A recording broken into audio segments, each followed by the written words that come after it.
Today I'm going to talk about networking hardware and the pieces of equipment that make networks work.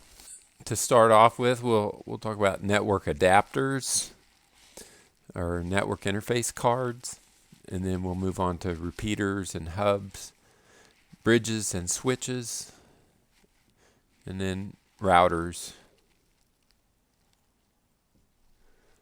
So network adapters, also known as the network interface card or NIC, back in the olden days before computers came already network aware, you had to add a piece of hardware into them and their software drivers to make them network ready. And so that's where this term network interface card comes from. But now on most computers it's just a chip on the motherboard or a chip inside your phone or whatever the device is.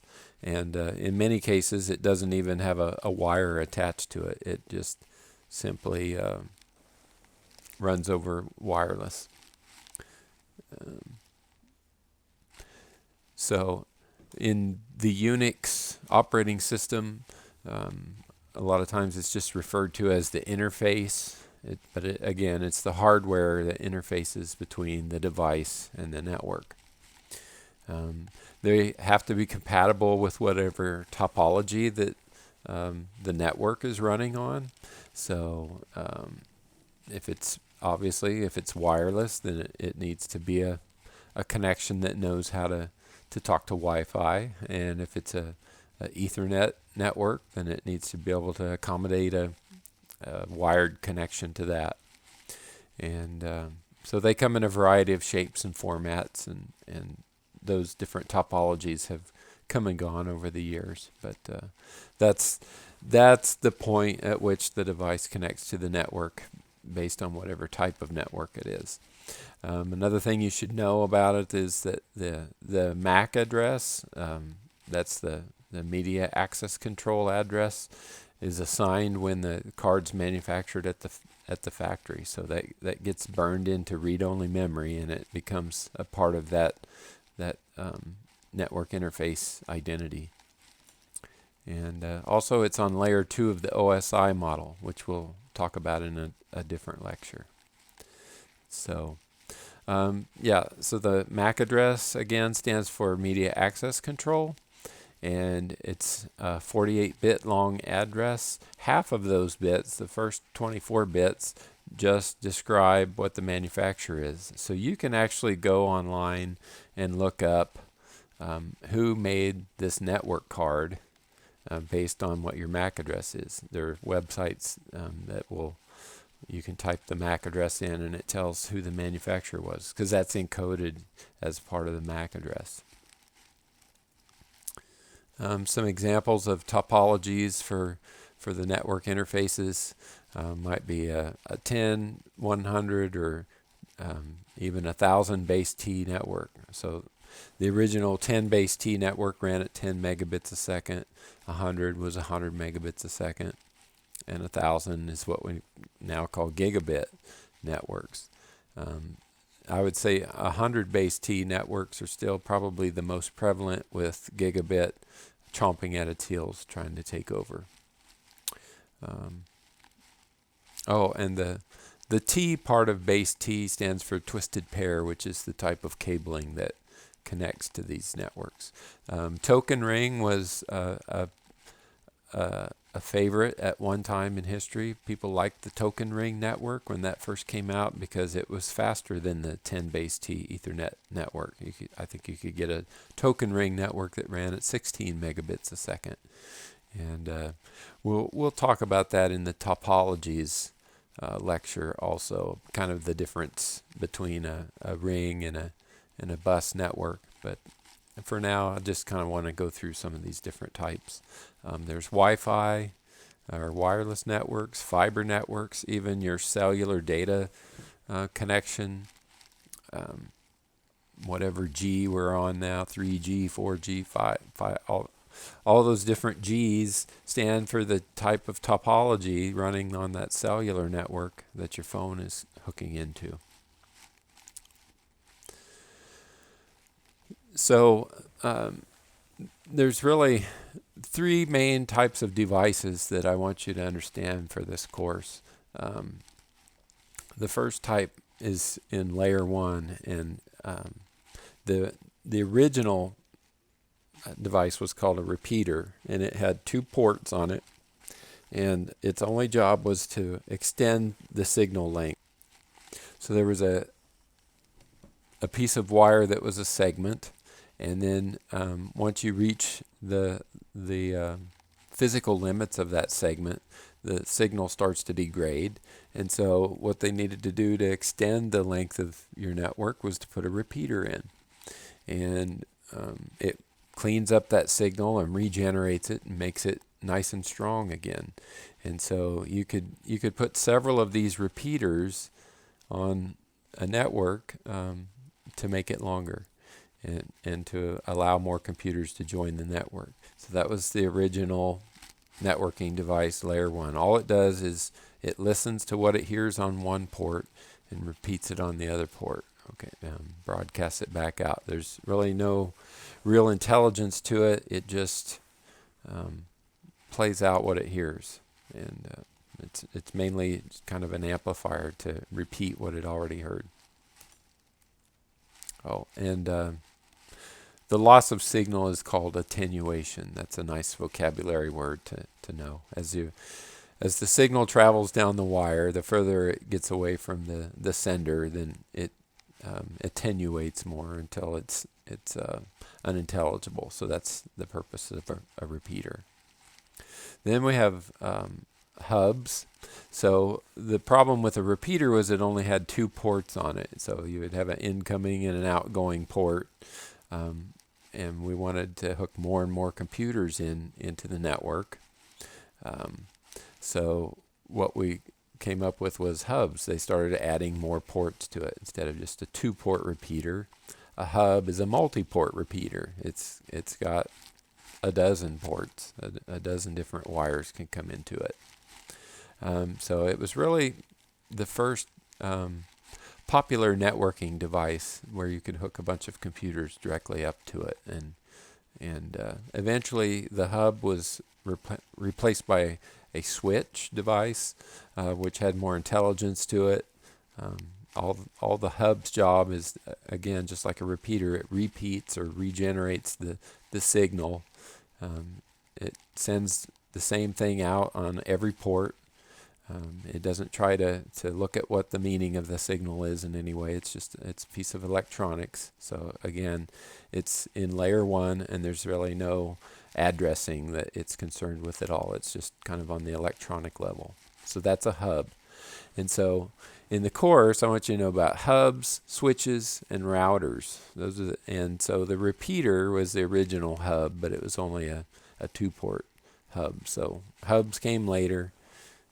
And really, so the reason I want you to know hub, switch, and router is hub is layer 1. You might guess what layer switch is on. It's layer 2, and routers are in layer 3. So let's move on then.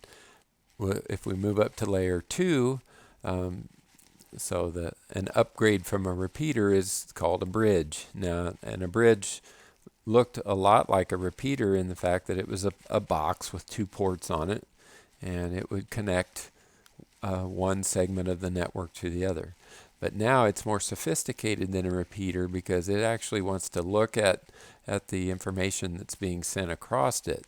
Okay, and the reason that it's important is that the more computers that you hook up to a network, and the more that they try to talk all at the same time, they create what's called a collision. And eventually you get so many computers talking at the same time that nobody gets through. So bridges were invented to kind of clean that up. And so they would divide these segments into what's called a collision domain. So they would separate where the collisions could happen. So by putting 2 ports into it, you cut your network in half as far as it kind of only collisions could happen on one side or the other, depending on what port you were connected to. So the bridge was the original device to kind of help reduce the number of collisions on a network. And what it does, how it works, is it looks at a table of MAC addresses. It actually records the MAC address of the signal that's being, or the message that's being sent on the network. Okay, everybody who transmits on it, it looks at who sent this message and also where it's being sent to, and it learns on the network that way. So if a message is being sent on one side of the network and is also intended on that side of the network, it doesn't have to bother the other half of the network with the message. So it kind of isolates these conversations then, and cuts down on the collisions by looking at the MAC addresses. Now, these bridges were once popular because of their increased functionality like that, but they kind of fell out of favor because of an upgrade. 2 ports isn't really useful. And so eventually a switch came along, which is just a multi-port bridge that has lots of ports in it. So the 2-port bridge kind of lost its favor for a while, but it's making a comeback.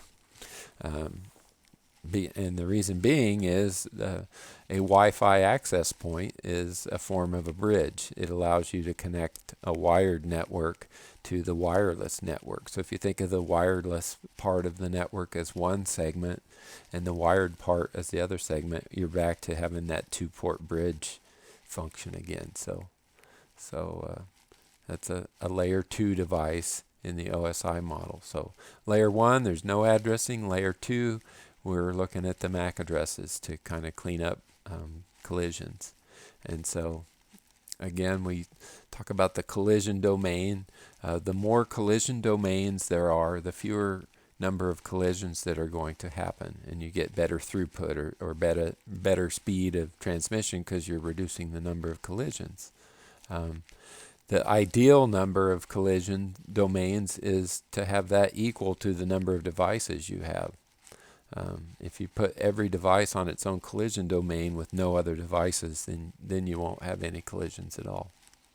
Okay, so collision domain is just a shared segment of media where a collision can happen. So we go to switches. So a switch is a multi-port bridge. And so it's just like the 2-port bridge, but now we've got a many-port version of it. And so like what I was saying, the more collision domains or the more ports on a switch that you can put on your network, the fewer collisions. So ultimately, if you have enough switch ports, then you can have what's called micro-segmentation. That is, you have a segment for every single device on the network. One device gets hooked into its own port, and there's no other devices sharing a segment of wire. So you get rid of all the collisions. Your network runs a lot faster thanks to switches. And so the switch has replaced all of the hubs that are out there. If there's anybody running a hub, it's just out of nostalgia now because the switch is the way to go. And again, switches are at layer 2 in the OSI model. And they also do the same thing that the bridge did. They look at the MAC address and they build a table and learn where everybody's at, so they don't have to bother other people on the network that don't need to see a particular message.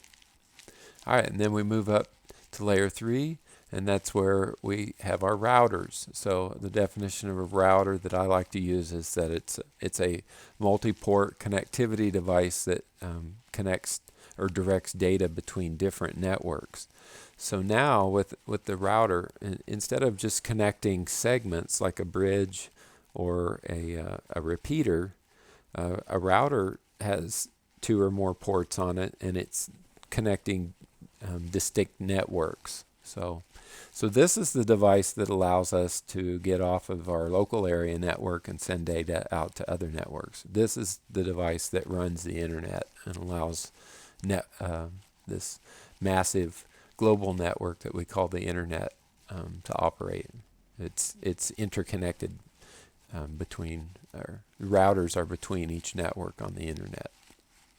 Okay, so you can think of a router like it's actually a computer. So it's a step up from a switch, where now it's doing computing functionality. It's got a lot of smart features that go with it. It's not just looking at the MAC address and making decisions on that. Now, because it's dealing with multiple networks, it has a lot of other things that it needs to think about. So it's a full-blown computer with a CPU and memory and all of the stuff that a computer has.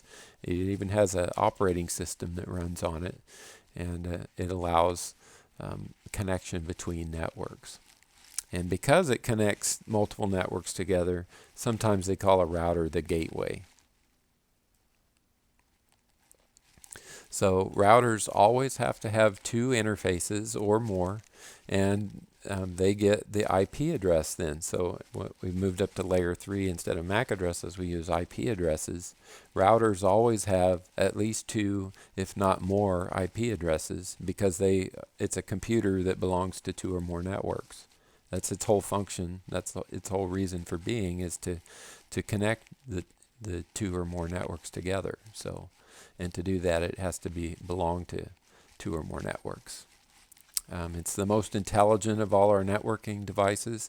Therefore, because it has to think so much, it's not as fast as a switch. A switch is more of an electronic process, where routers are now using software and algorithms to do their job.